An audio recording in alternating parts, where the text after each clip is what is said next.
बिस्मिल्लाहिर्रहमानिर्रहीम। अस्सलाम वालेकुम नाज़रीन। अज असी मौजूद सूबा टेक सिंह के रेलवे स्टेशन से अज उत्थे जी मशीनरी खड़ी है वो तुहानूं दिखावांगे कि किस तरह की मशीनरी ने की काम करती है। जिन्हें लाइना लूना ठीक की रेलवे लाइन दियाँ वो अज मशीनरी इत्थे खड़ी तो वो तुहानूं कल्ले कल्ले सैटिंग दिखावांगे जिस तरह उन्होंने सैट किया जाता। आप देख सकते हो सूबा टेक सिंह के विच एक मशीन आ गई है जिहड़ियां लाइनां खराब हुई सी उन्होंने ठीक करने लिए भरपूर तरीके ना उसकी जाँच नाप करने लिए किते ट्रेन गिर ना जाए ये लिए जी मशीनरी इस्तेमाल की जाती है वो तो उत्ते लिखिया भी होया वा बहुत सारी चीज़ें लिखिया भी काम शुरू करने से पहले तमाम ग्रीस पॉइंट पर ग्रीस करें और ऑयल लेवल भी पूरा करें।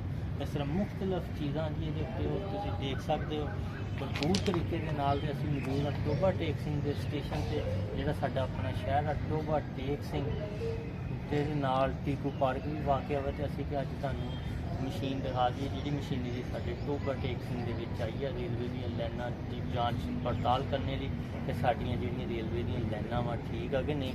तो पहले तो साडे दो लाइनां इस्तेमाल होंदियां सी तीसरी लाइन भी ठीक है माशाअल्लाह जिथे अज मशीनरी खड़ी आ तो ये उत्ते लिखिया भी होया जी काम शुरू करने से पहले तमाम जिहड़े ग्रीस पॉइंट पर तमाम ग्रीस पॉइंट पर ग्रीस करें और आयल लेवल भी चेक करें। जानी ये पावर आयल और शायल रखना पैंदा जी भरपूर तरीके ना।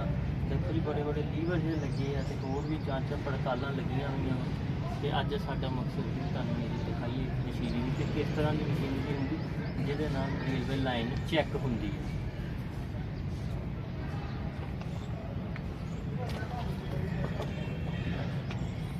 नंबर भी लगा हुआ बगैर नंबर तो नहीं है भी तो किलोमीटर भी लिखे हुए 4500 kg वजन भी यदा लिखा है 42,000 kg वेट है।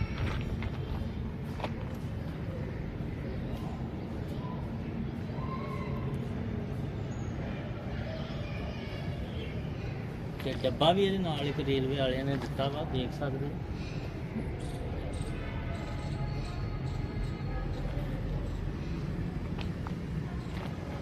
तो सिलेंडर या भी दो थले लगे मुफ्त जिस एयर प्रैशर होंदा वा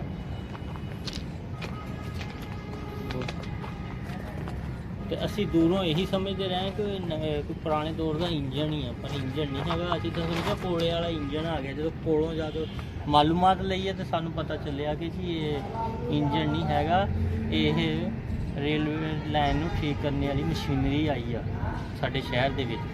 तो ये असी हम इजाज़त लवांगे तुहाडे कोल फिर इंशाअल्लाह कोई होर ब्लॉग भी लेके आवांगे। अल्लाह हाफिज़। पाकिस्तान जिंदाबाद।